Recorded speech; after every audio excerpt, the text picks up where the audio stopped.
Welcome to R&R with John Joe Flood. I am John Joe Flood and I am the owner and founder of Revive Nutrition and Recovery. So, I've decided to start a podcast, and this episode is going to be season 1, episode 1. The first season of the podcast is going to be about 10 episodes that are bite-sized, short introduction to Revive Nutrition and Recovery, and a bit of a background on how the company was founded, my goals for the company, and basically the blueprint as to how I took myself from over 150 kilos down to, at my lowest, 80 kilograms.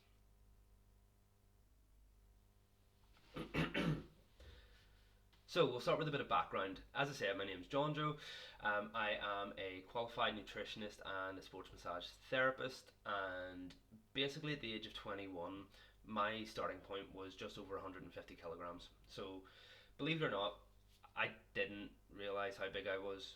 I know you're probably saying, "Oh, bullshit, he's just saying this for effect." I really didn't.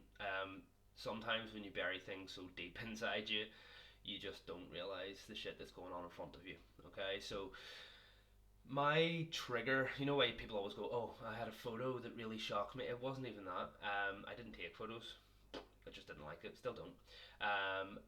But long story short, basically what happened was I found out I was going to be a dad, and it wasn't even the fact that I was going to be a dad that shook me. Like, I still didn't realize at that point. It was the 12-week marker when we got the scan to say I was going to have a baby boy that shook me, and that was the turning point for me. So basically, there was a memory that really stuck in my head from primary school. There was a kid, I think it was in our P4 sports day, and he was completely inconsolable, just wrought with tears.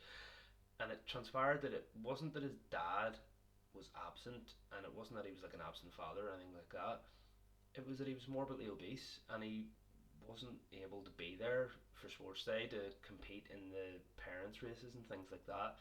That always stuck with me, and that's what made me realize that I can't be that dad who can't do daily tasks with his kids. I can't be that dad who can't play football physically, can't play football with his kids. So that was the point that I really shook myself, and I decided to turn things around. So I speak quite often with clients about what your why is, and to me, your why is the very baseline, the rock bottom as to what you have to push you on. So motivation comes and goes. That's cool. Like, sometimes you will be super motivated for shit, sometimes you won't. That's fair enough. That's life. You're human. But when you need to do the non-negotiables, when you need to do the things that you just simply have to do to achieve your goal, then your why drives you, even when you're not motivated. For me, it was I need to be a healthy father, not want, need to be a healthy father. So that was my starting point. So here's the issue: you're 24 stone, you're 21 years of age, you live in Belfast, Northern Ireland.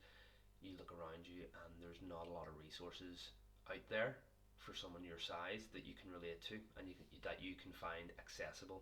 So I looked around. Social media at that point wasn't massive. You had Facebook, and you had maybe Bebo and things like that, but no Instagram, nothing like that.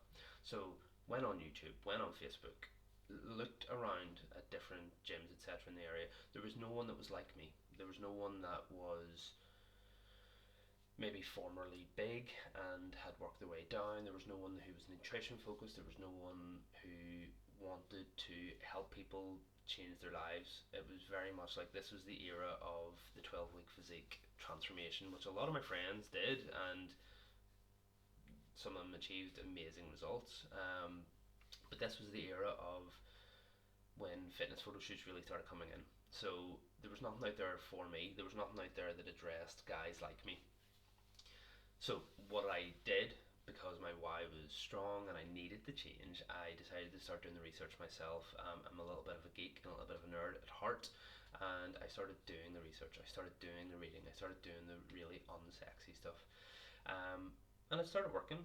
To be fair, like, I put together I started tracking calories, which is the first thing. I started mindfully eating, and I put a bit of research into how fat metabolization, oxidation, like everything actually physically happens within your body. And then I kind of put a little bit of my own science to it, kind of took what I could read from it and put it into practice for myself, and that's how I got started. So, in the first instance, you're 150 kilograms. You simply don't have the confidence to go to a gym unless someone is like the ballsiest person you've ever met in your life. I wasn't that guy, so I didn't want to go to the gym. In fact, I didn't even want to go out for walks. I was that big. So I went to work. I worked in a call center. I came back and I did two things. So first thing was I used my staircase as a stairmaster. I would have spent between 40 45 minutes a night on the stairs, literally walking up and down the stairs. Sounds silly, but I did it. And the second thing that I did for about 30 minutes a night was I bounced on an exercise trampoline. And you know what? I used to laugh about this, and I used to like not tell people about it and stuff. But it was the best 14.99 I've ever spent in my life. Argos trampoline. Put it in the kitchen, close the door, headphones on, bit of music, and literally just either jogged on the spot, attempted to sprint on the spot, high knees, light bouncing and things like that. And that was it. I had about sort of 90 minutes or so in total of activity, and I did that 5 or 6 times a week, every single evening. Maybe had a rest night and did a bit of stretching and things like that. But that's how I started losing weight. Now, in the first 6 months, I lost 4 stone, which, looking back now, is quite a lot. But I had a lot to lose as well, so you have to take that with a pinch of salt. Would I suggest the client should lose 4 stone in 6 months now? It really just depends on the size of the client and their starting point, but it's not it's not a sustainable amount, put it that way. But anyway, so I get to the 20 stone marker and I get a bit of confidence, get a bit ballsy, and I decided to go to a gym. And it was a small gym. It wasn't like definitely wasn't one of these global gyms, but it was just something that allowed me to get in and just do really basic stuff. I started out with all machine work at the start because I didn't trust myself at that body size. I didn't have the confidence to do squats in case someone was looking at me funny, or deadlifts or bench presses and things like that. So I started off with all machine work, but I still continued on with my cardio in the evening. So I would have went to the gym in the morning first thing to try and avoid as many people as possible, to be totally honest. Then I went to work, then I came home and I did my cardio and things like that. So that was life for about a year or so, and then I fell back in love with rugby, started competing in rugby again, and everything really started moving in the right direction. So fast forward about 4 or 5 years, I've moved into a new job. I have continued on with rugby, continued on with the gym and things like that, and I'm down to roughly about sort of 17 stone at this point. Now, everything's going well. I'm still a bigger guy. I'm 5'9". I'm not massive like height wise, so I'm still sort of overweight and things like that. But my rugby really starts taking off. I really start committing to myself to promoted into the first team. Team win the league. Rugby becomes everything to me. In fact, to the point where, and I really do feel it was a turning point. My mindset was on performance. So everything I was doing in the gym, all my eating, all of my training was all geared towards being the best rugby player I could be, not just fat loss. And it just so happened to be that one of the really cool consequences of training for performance is that you build muscle and you lose fat. So that was a really huge turning point for me mentally, was switching away from just fat loss into performance as well. But moving on, basically what happened was then some of the girls in work that I worked with in the office started saying, "Oh geez, they obviously had known me for a while and seen my background, my story, and how far I'd come. So they started asking me for help with the likes of sort of information on diets and training and things like that. And I was like, look, I'm I'm not that guy. I hate the fitness industry. I think they're all tosspots, basically. They're all self-absorbed, narcissistic pricks, to be totally honest. And it goes, look, and even at that, yes, I've succeeded for myself, but I'm not qualified, and who's to say what I've done's been right? I've just done reading, and I've just been able to sort of build up my own repertoire type of thing.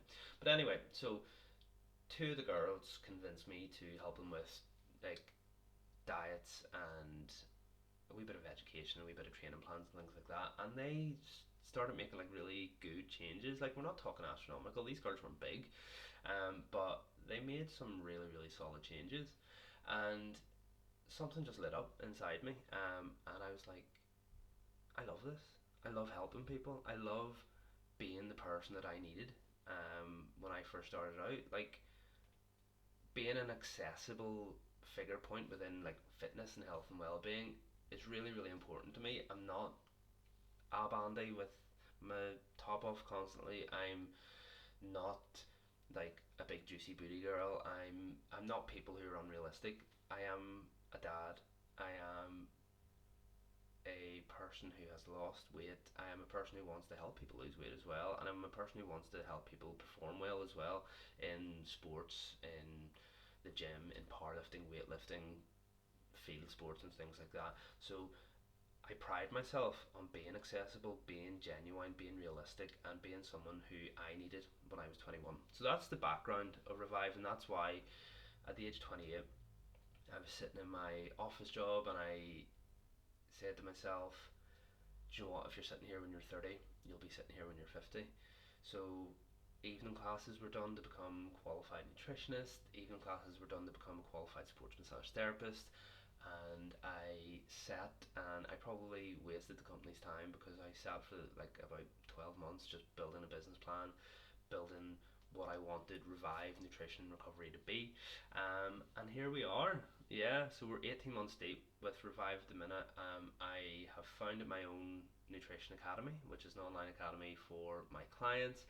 I have helped hundreds of clients now, thankfully, hundreds of online clients change their lives, like make astronomical changes, not just physically, but mentally as well, with regards to the relationship with food and how they see habits being formed. And I have helped countless people now physically with regards to sports massage, recovery, physiotherapy, rehab, injury prevention, injury rehabilitation. And yeah, I can honestly say that I fucking love my job. So yeah, that's the background with me. So I am trying to be the person that I needed when I first started out. That's who I want to be. That's what Revive is about. Revive is about providing a platform, a structure, a coach, someone who isn't just going to tell you what to do, someone who has lived what he's asking you to do or what he's recommending you do. I'm not one of these like autocratic coaches who are like, you must do what I say. It's very much focused on long-term sustainable lifestyle changes as opposed to 12-week physique, as opposed to taking your top off, as opposed to getting your arse out for likes on Instagram. That's not me. It never will be me. It never was me. And those same PTs that I disliked when I was 24 stone, I still dislike those type of PTs now. I want to be honest with people, I want to be helpful, and I want to help pay it forward. So, thank you very much for listening. This is episode 1. There will be 9 more episodes in this series. Today's episode is sponsored by the Revive Nutrition Academy. You can get me on Instagram at revive_nutrition_recovery, and you can check out the academy via the link in my bio. And if you have any questions, pop me an email, pop me a message, get in touch on Instagram, and I will be more than happy to answer you. Thanks for listening.